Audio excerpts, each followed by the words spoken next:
अक्टूबर 1970 US navy का एक C-121 constellation जहाज एंटार्क्टिका के मैकमुर्डो स्टेशन पर लैंड करने जा रहा था। मौसम इंतहाई खराब था और पायलट को सामने कुछ नजर नहीं आ रहा था, पर फिर भी वो बहुत कॉन्फिडेंट था क्योंकि कॉकपिट में लगा कंपास उसे एटीसी की बताई हुई सही डायरेक्शन दिखा रहा था। कुछ देर बाद जब रनवे नहीं आया तो मैकमुर्डो स्टेशन ने पायलट को बताया कि वो गलत डायरेक्शन में जा रहे हैं। कुछ अटेम्प्ट्स के बाद जब फिर भी पायलट को रनवे नहीं मिला तो फ्यूल खत्म होने की वजह से उन्हें रैंडम जगह पर ही लैंड करना पड़ा। खुशकिस्मती से इस हादसे में कोई जानी नुकसान तो नहीं हुआ, लेकिन सवाल ये है कि कंपास की मदद से जब पायलट एटीसी की बताई हुई डायरेक्शन पर जा रहा था तो आखिर वो गलत डायरेक्शन में कैसे चला गया। बाद में मालूम पड़ा कि ना तो जहाज का कंपास खराब था और ना ही एटीसी ने गलत डायरेक्शन बताई थी। असल वजह वो तीसरी ताकत थी जिस पर किसी का जोर नहीं चल पाता। एविएशन एक्सपर्ट्स ने इस तीसरी ताकत से लड़ने के बजाय इसके साथ रहना सीख लिया है और इसका सबसे बड़ा राज छुपा है रनवे पर लिखे नंबर्स में। ज़ेम टीवी की वीडियोस में एक बार फिर से खुशामदीद। नाज़रीन, सैटेलाइट इमेज में देखें तो दुबई इंटरनेशनल एयरपोर्ट का ये रनवे नंबर 30L है, पर आखिर इस 30 का मतलब क्या है? सिर्फ दुबई ही नहीं, दुनिया के किसी भी एयरपोर्ट को आप देखेंगे तो सबका नंबर 1 से 36 के दरमियान ही होगा। रनवे नंबर्स सिर्फ एक नंबर नहीं होता, बल्कि इसके पीछे एक ऐसी इंटरेस्टिंग लॉजिक छुपी होती है जो पायलट को बहुत कुछ बताती है। जब भी कोई प्लेन टेक ऑफ या लैंड करता है तो पायलट का सबसे अहम मिशन होता है कि ये काम इंतहाई स्मूथली किया जाए। एक तो ये पैसेंजर्स की सेफ्टी के लिए भी अच्छा है और एयरलाइन के लिए भी। इस स्मूथ लैंडिंग के लिए पायलट हमेशा हवा की ऑपोजिट डायरेक्शन में प्लेन को लैंड या टेक ऑफ करवाता है। इस ऑपोजिट डायरेक्शन में पड़ने वाली विंड को हम हेड विंड कहते हैं। देखें, प्लेन टेक ऑफ तब करता है जब उसके विंग्स पर एक खास एयर स्पीड यानी हवा की स्पीड पड़ती है। विंग्स पर पड़ने वाली ये एयर स्पीड सिर्फ 2 तरीकों से ही पैदा हो सकती है। या तो उस वक्त नेचुरली हवा बहुत तेज हो या फिर प्लेन को इंजन की मदद से आगे पुश किया जाए।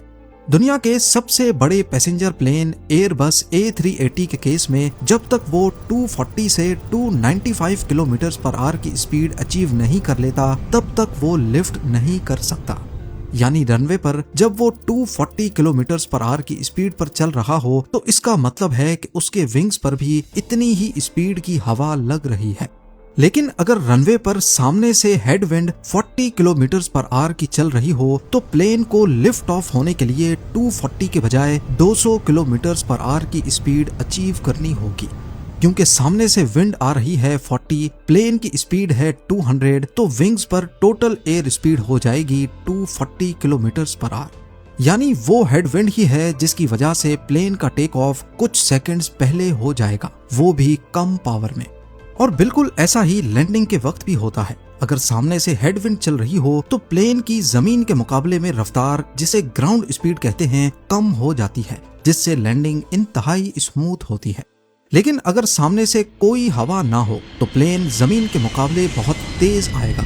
टच डाउन पे ना सिर्फ झटका लगेगा बल्कि इतने तेज प्लेन को रनवे खत्म होने से पहले रोकने के लिए पायलट को हैवी ब्रेकिंग, फ्लैप्स और रिवर्स इंजन थ्रस्ट का बहुत ज्यादा इस्तेमाल करना पड़ता है, जो कि सेफ्टी के लिए भी सही नहीं है और इससे टायर्स और इंजन को भी नुकसान पहुंचता है। अब क्योंकि लैंडिंग और टेक ऑफ के लिए सामने से आने वाली विंड बहुत इंपॉर्टेंट होती है, तभी एयरपोर्ट्स पर भी रनवेज को ऐसे डिजाइन किया जाता है कि वो हवा की डायरेक्शन में हो। दुनिया के अक्सर एरियाज में साल भर हवा सिर्फ 2 डायरेक्शंस में चलती है, एक डायरेक्शन गर्मियों की और दूसरी सर्दियों की। जैसे दुबई में सिर्फ नॉर्थ वेस्ट और साउथ ईस्ट से हवा चलती है, तो वहाँ रनवेज भी उसी डायरेक्शन में है। अगर विंड नॉर्थ वेस्ट से होगी तो प्लेन्स को डेजर्ट वाली साइड से आकर लैंड करना होगा और ऐसे ही अरेबियन गल्फ की तरफ टेक ऑफ होगा। अगर विंड डायरेक्शन साउथ ईस्ट से है तो अरेबियन गल्फ की तरफ से लैंडिंग होगी और टेक ऑफ डेजर्ट वाली साइड पर होगा। अब हम दुबई इंटरनेशनल एयरपोर्ट की ही एग्जाम्पल को आगे लेके बढ़ते हैं। इस एयरपोर्ट के राइट साइड के ऊपर अगर हम कंपास रख कर देखें तो 0 डिग्रीज पर नॉर्थ है, 90 डिग्रीज पर east, 180 degrees south, 270 degrees west और दोबारा 360 डिग्री पर नॉर्थ है। आप नोटिस करेंगे कि अगर हम 0 से शुरू होकर ऑल द वे गोल घूमकर 300 डिग्रीज पे आएंगे तो ये लाइन रनवे के बिल्कुल अलाइंड है। तो अगर कोई प्लेन डेजर्ट वाली साइड से आ रहा है और एक खास वे पॉइंट पर आकर वो अपनी डायरेक्शन 300 डिग्रीज पर कर लेता है तो वो सीधा रनवे पर पहुंच जाएगा। एविएशन की जबान में 300 को 30 पढ़ते हैं। L का मतलब है लेफ्ट और R का मतलब है राइट, क्योंकि दुबई इंटरनेशनल पर 2 रनवेज हैं। लेकिन अगर विंड डायरेक्शन डेजर्ट से चल रही हो तो प्लेन्स को अरेबियन गल्फ वाली साइड से आकर लैंड करना होगा। पर इस साइड पर देखेंगे तो यहाँ पर 30 नहीं बल्कि 12L और 12R लिखा है। ऐसा इस वजह से है क्योंकि अरेबियन गल्फ की साइड से रनवे 120 डिग्रीज पर अलाइंड है। तो असल में रनवे 2 ही हैं, लेकिन डेजर्ट से आएंगे तो इसका नाम 30 है, जबकि गल्फ की साइड से इसका नाम 12 हो जाता है। चाहे दुनिया का कोई भी रनवे हो, बड़े नंबर में से अगर हम छोटा नंबर माइनस करेंगे तो हमारे पास हमेशा 18 आएगा, यानी 180 डिग्रीज। क्योंकि रनवे बिल्कुल सीधा होता है और सीधी लाइन कंपास में हमेशा 180 डिग्रीज की होती है। अब यहाँ पर 2 पैरेलल रनवेज हैं, यानी यहाँ विंड की डायरेक्शन सिर्फ 2 ही होंगी। यहाँ तो विंड गल्फ की तरफ से आएगी या फिर डेजर्ट की तरफ से। पर अगर कोई ऐसी जगह जहाँ विंड चारों डायरेक्शन में चल सकती है, वहां पर प्लेन्स कैसे लैंड करते हैं? इसके लिए हम चलते हैं मुंबई इंटरनेशनल एयरपोर्ट, जहां पर आप 2 इंटरसेक्टिंग रनवेज देख सकते हैं। यहाँ अगर विंड ईस्ट से चल रही है तो लैंडिंग और टेक ऑफ के लिए रनवे 9 इस्तेमाल होगा, जिसका मतलब है 90 डिग्रीज। और क्योंकि 9 सिंगल डिजिट में लिखना कंफ्यूजन भी पैदा कर सकता है, इसीलिए इसके पीछे 0 लगाकर पायलट्स के लिए क्लियर कर दिया गया है कि ये 9 यानी 90 ही है। इसी रनवे के दूसरे एंड का नंबर क्या होगा? हम सिंपली 18 में 9 प्लस करेंगे 27। अगर विंड वेस्ट से चल रही है तो प्लेन्स 27 यानी 270 डिग्रीज की सीध में आएंगे तो सीधा रनवे पर पहुंच जाएंगे। मुंबई की जियोग्राफिकल लोकेशन कुछ ऐसी है कि यहाँ साल भर सिर्फ 2 डायरेक्शन से हवा नहीं चलती और इन दिनों में टेक ऑफ और लैंडिंग्स दूसरे रनवे पर होती हैं जो पहले वाले को इंटरसेक्ट कर रहा है, रनवे 32 या फिर 14। तो यहाँ तक हमें क्लियर है कि रनवे नंबर्स कोई रैंडम नंबर नहीं बल्कि ये कंपास का एंगल और विंड की डायरेक्शन के बारे में बताता है। सिंप्लीफाई किया जाए तो अगर विंड नॉर्थ वेस्ट से आ रही है तो मुंबई एटीसी प्लेन को लैंडिंग के लिए रनवे 32 असाइन करेगा। अब पहले वो प्लेन एक खास वे पॉइंट पर जाएगा जो कि इसी रनवे की सीध में रनसाई रिजर्वायर के ऊपर कोई इमेजिनरी पॉइंट होगा और फिर वहां से पायलट जहाज को 32 यानी 320 डिग्रीज में टर्न करेगा, जिससे वो सीधा रनवे 32 तक पहुंच सकता है। यहाँ आपको लग रहा होगा कि रनवे नंबर कंपास लोकेशन का एंगल होता है और जाहिर है ये एंगल कभी चेंज नहीं हो सकता, तो रनवे नंबर्स भी चेंज नहीं होंगे, पर ऐसा नहीं है। आइए चलते हैं नॉर्वे के क्रिस्टियन सैंड एयरपोर्ट पर। जुलाई 2025 की सैटेलाइट इमेज में देखा जाए तो यहाँ रनवे का नंबर 21 है और दूसरी तरफ 3, यानी जो नॉर्थ से आएगा उसको रनवे 210 डिग्रीज पे मिलेगा और स्कैगरेक स्ट्रेट की तरफ से आने पर 30 डिग्रीज पर। लेकिन 10 साल पीछे जाएंगे तो यही रनवे था, लेकिन इसका नंबर फर्क, एक तरफ 22 और दूसरी तरफ 04, यानी स्कैगरेक स्ट्रेट की तरफ से आने पर जो रनवे अभी 30 डिग्रीज पर पड़ता है, पहले वो 40 डिग्रीज पे था। ऐसा क्यों है? क्या एयरपोर्ट मैनेजमेंट से कोई गलती हो गई, कंपास खराब था या कुछ और? आइए समझते हैं हमारी दुनिया की वो ताकत जिस पर किसी का बस नहीं चलता, मैग्नेटिक ड्रिफ्ट। हमारी जमीन सिर्फ मिट्टी और पत्थर का ढेर नहीं बल्कि इसके बिल्कुल सेंटर में पिघला हुआ लोहा मौजूद है जो लगातार घूम रहा है। इस घूमते हुए लिक्विड आयरन की वजह से जमीन के चारों तरफ एक बहुत बड़ी मैग्नेटिक फील्ड पैदा हो जाती है, यानी हमारी जमीन स्पेस में एक बहुत बड़े मैग्नेट की तरह काम करती है। और किसी भी मैग्नेट की तरह जमीन के इस मैग्नेट का भी एक नॉर्थ पोल है और एक साउथ पोल।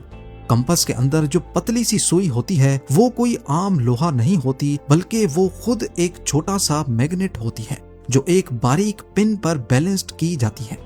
फिजिक्स का एक बेसिक लॉ है कि मैग्नेट्स के ऑपोजिट पोल्स एक दूसरे को खींचते हैं। अब क्योंकि कंपास की ये सुई मैग्नेट का नॉर्थ पोल है तो वो हमेशा अर्थ की मैग्नेटिक फील्ड के साउथ पोल की तरफ घूम जाती है। यहाँ आप सोच रहे होंगे कि कंपास की सुई अपने मैग्नेट का नॉर्थ पोल है, तो वो अर्थ के नॉर्थ पोल से अट्रैक्ट कैसे होती है, जबकि नॉर्थ और नॉर्थ को तो आपस में रिपेल करना चाहिए। ये है हमारे अर्थ का सबसे बड़ा फन फैक्ट जो बहुत सारे लोगों को मालूम नहीं है। असल में हमारे अर्थ का जो नॉर्थ पोल आर्कटिक के पास मौजूद है, वो हमारे अर्थ के मैग्नेट का साउथ पोल है, और अर्थ का साउथ पोल जो असल में एंटार्क्टिका है, वो अर्थ के मैग्नेट का नॉर्थ पोल है। नॉर्थ पोल को नॉर्थ पोल हम इस वजह से कहते हैं क्योंकि कंपास की नॉर्थ सुई उस तरफ अट्रैक्ट होती है, जबकि असल में वो अर्थ की मैग्नेटिक फील्ड का साउथ पोल है। लेकिन जमीन के अंदर जो लिक्विड आयरन घूम रहा है वो कोई फिक्स चीज नहीं है, बल्कि वो वक्त के साथ साथ थोड़ा बहुत शिफ्ट होता रहता है। इस लिक्विड आयरन की मूवमेंट की वजह से जमीन के पोल्स हर कुछ सालों के बाद अपनी जगह बदल देते हैं। जब पहली बार साइंटिस्ट ने इस मैग्नेटिक पोल को एग्जैक्ट मेजर किया था तो ये कनाडा के पास था, और आज ये तेजी से रशिया की तरफ बढ़ रहा है। यही वजह है कि जो एयरपोर्ट्स पोल्स के करीब है, हर कुछ सालों के बाद उनके एंगल्स में काफी फर्क आ जाता है, और वहां रनवे नंबर्स एक एक डिग्री करके चेंज करने पड़ते हैं। 1970 में जो यूएस नेवी के प्लेन के साथ हादसा पेश आया, वो भी असल में मैग्नेटिक ड्रिफ्ट का ही नतीजा था। एंटार्क्टिका क्योंकि पोल के करीब है, तभी यहाँ रीडिंग्स तेजी से चेंज होती हैं, और यहाँ 6-6 महीने तक कोई प्लेन नहीं आता, तभी रीडिंग काफी ज्यादा बदल गई, जिसका किसी को अंदाजा नहीं रहा। कनाडा की हालत तो ये हो गई है कि यहाँ एयरपोर्ट स्टाफ हर कुछ सालों बाद रनवे नंबर्स चेंज करके थक चुका था। तभी यहाँ एक ऐसा सिस्टम निकाला गया जिसने ये मसला हमेशा के लिए खत्म कर दिया। उन्होंने रनवे को मैग्नेटिक नॉर्थ के बजाय ट्रू नॉर्थ पर फिक्स कर दिया है, जो कभी चेंज ही नहीं होता। हमारी जमीन का फिजिकल नॉर्थ जो आज ग्रीनलैंड के ऊपर आर्कटिक ओशन में है, ये जीपीएस का नॉर्थ पोल है। कनाडा ने अपने ज्यादातर रनवेज को मैग्नेटिक नॉर्थ पोल से हटाकर जीपीएस के नॉर्थ पोल के हिसाब से फिक्स कर दिया है। फायदा तो इसका आपके सामने है, लेकिन इसका नुकसान ये है कि पायलट्स को लैंडिंग के वक्त कॉकपिट का कंपास छोड़कर जीपीएस के जरिए लैंडिंग करनी होती है, यानी लैंडिंग का सारा दारोमदार जीपीएस सैटेलाइट्स पर होता है। रनवे नंबर्स के अलावा यहाँ पर बनी अजीबो गरीब व्हाइट मार्किंग्स भी पायलट को बहुत कुछ बताती हैं। जैसे रनवे के स्टार्टिंग पर आपको ऐसी लंबी लंबी पट्टियां नजर आती हैं, जो देखने में किसी पियानो कीज जैसी लगती हैं। एविएशन की जबान में इन्हें थ्रेशोल्ड मार्किंग्स कहा जाता है। ये पट्टियां पायलट को हवाई जहाज की खिड़की से दूर से ही बता देती हैं कि रनवे कितना चौड़ा है। अगर वहां 4 पट्टियां हैं तो रनवे 60 फीट चौड़ा होगा, अगर 8 पट्टियां हैं तो 100 फीट, और अगर दुनिया के सबसे बड़े रनवेज की तरह वहां 16 पट्टियां हैं तो इसका मतलब है कि रनवे पूरे 200 फीट चौड़ा है। दुबई इंटरनेशनल पर इन 16 पट्टियों के बाद 6-6 पट्टियों के 2 सेट्स बने हैं। इन्हें डिस्टेंस कैलकुलेटर कहा जाता है। पहली 6 पट्टियां बताती हैं कि 500 फीट रनवे गुजर चुका है, और दूसरी 6 पट्टियां बताती हैं कि 1000 फीट का फासला गुजर चुका है। फिर बारी आती है इन 2 बड़े ब्लॉक्स की, जिसको एमिंग पॉइंट कहते हैं। पायलट हवा में 300 किलोमीटर की रफ्तार से आते हुए अपने जहाज के निशाने को बिल्कुल इन्हीं 2 ब्लॉक्स पर लॉक करता है, क्योंकि यही वो सबसे मजबूत जगह होती है जहां जहाज को सबसे पहले जमीन को छूना होता है। उसके बाद 4 पट्टियां और फिर 2 ये भी बताती हैं कि रनवे कितना गुजर चुका है। अगर आखिरी 2 पट्टियों तक भी प्लेन लैंड नहीं हो पाता तो इसका मतलब है कि अब बहुत देर हो चुकी है। अब अगर टच डाउन हो भी गया तो आगे रुकने के लिए इतना रनवे बचा नहीं है। इस सूरत में पायलट्स इंजन को थ्रस्ट देकर दोबारा ऊपर चले जाते हैं, जिसे एविएशन की जबान में गो अराउंड कहते हैं। इसी तरह रात के वक्त के लिए रनवे के पहले 3000 फीट पर लाइट्स लगी होती हैं, जिससे पायलट को पता चलता है कि वो सही लैंडिंग जोन में है या नहीं। जो लाइट्स अप्रोचिंग साइड पर ग्रीन होती हैं, जिनका मतलब है कि ये सही टच डाउन एरिया है, वही लाइट्स दूसरे साइड से देखने पर रेड होती हैं, जिसका मतलब है कि रनवे खत्म हो रहा है। रनवे के किनारे पर व्हाइट लाइट्स होती हैं, लेकिन आखिरी 2000 फीट पे इनका कलर येलो हो जाता है, जिससे पायलट को पता चलता है कि रनवे खत्म होने वाला है। आखिरी 3000 फीट पे सेंटर लाइन पर रेड और व्हाइट ऑल्टरनेटिंग लाइट्स जलती हैं, यानी एक व्हाइट और दूसरी रेड। लेकिन आखिरी 1000 फीट पे ये सारी सॉलिड रेड हो जाती हैं। पर अगर मौसम खराब हो या धुंध छाई हो तो ये पट्टियां नजर नहीं आती। फिर आखिर लैंडिंग कैसे होती है?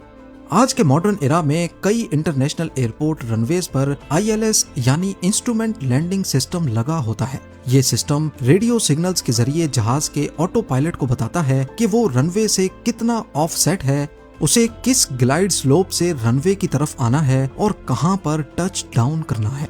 अगली बार जब आप प्लेन की खिड़की से बाहर देखेंगे तो रनवे मार्किंग्स और रनवे नंबर्स की ये जबान आपको भी काफी हद तक समझ आ जाएगी। उम्मीद है जेम टीवी की ये वीडियो भी आप लोग भरपूर लाइक और शेयर करेंगे। आप लोगों के प्यार भरे कमेंट्स का बेहद शुक्रिया। मिलते हैं अगली शानदार वीडियो में।